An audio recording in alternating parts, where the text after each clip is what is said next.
have often heard people say that some truths are too bitter to be swallowed. But it wasn't until I witnessed what happened to Adama that I truly understood what that meant. I was there. I saw it unfold, piece by piece, like a woven basket unraveling under pressure. Adama was only 16 when she became the center of a story none of us would ever forget. She was the daughter of Baba Sango, a well-respected farmer in our village of Olorun-Oke. A girl of quiet beauty, with dark, intelligent eyes that held the wisdom of one who had seen beyond her years. Adama dreamed of going to the city to continue her education. She was one of the few in our village who had completed primary school, and her teacher always spoke of her bright future. But as we all would soon learn, some futures are stolen before they even begin. It started with a festival. The festival of ancestral spirits was one of the most sacred traditions in Olorun-Oke. Every year, the entire village gathered in the great square to pay homage to our forefathers. The air smelled of roasted goat meat, palm wine, and burning incense. Drums thundered through the night as masked dancers leaped and spun, their feet pounding the earth with ancient rhythms. It was a time of celebration, but for Adama, it was the night everything changed. She didn't know that, while she danced and laughed with her friends, a decision had already been made about her fate. She didn't know that her father had sat in the elders' hut that very afternoon, his head bowed as the chief priest spoke words that sealed her future. She didn't know that she had been chosen. Chosen for what? We only learned later.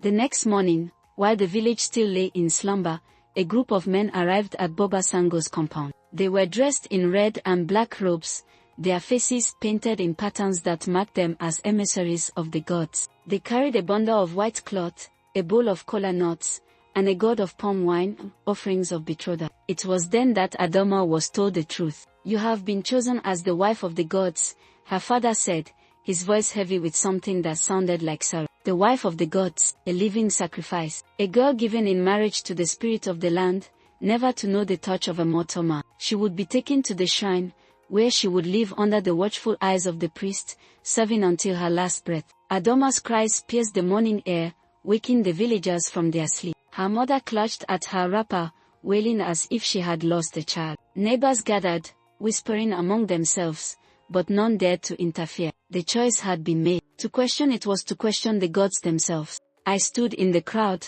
my heart pounding in my chest. I wanted to speak, to shout, to tell them that this was not right. But who was I? Just a boy with no power, no voice. I watched as they led Adama away, her wrist bound with sacred cloth, her feet dragging against the dust as she fought against the inevitable. Days passed, then weeks. The village went on as if nothing had happened, but a shadow lingered over us all. Her mother stopped eating, her once bright eyes now dull with grief. Some whispered that the gods had cursed the land, that the crops were failing because of what had been done. But no one dared to say it aloud. Then, one night, the shrine caught fire. Flames shot into the sky, licking at the thatched roof like a hungry beast. The priest ran out, shouting in terror, but it was too late. The sacred walls collapsed, the idols crumbled into ash, and in the midst of it all, Adama was gone. Some said she had perished in the fire, consumed by the wrath of the gods. Others swore they saw a figure running into the forest, a girl with dark, intelligent eyes and the spirit of a survivor. Me, I believe she escaped. I believe she ran far away, beyond the hills, beyond the reach of the elders and their ancient traditions. And perhaps, somewhere in a distant city, Adama is living the life she always dreamed of. But in Olorun-Oke, she is a whisper, a legend, a ghost that lingers in the silence of the night. And when the festival comes again, we will remember. We will remember the girl who was taken, the girl who didn't know, the girl who, perhaps, found her freedom in the flames.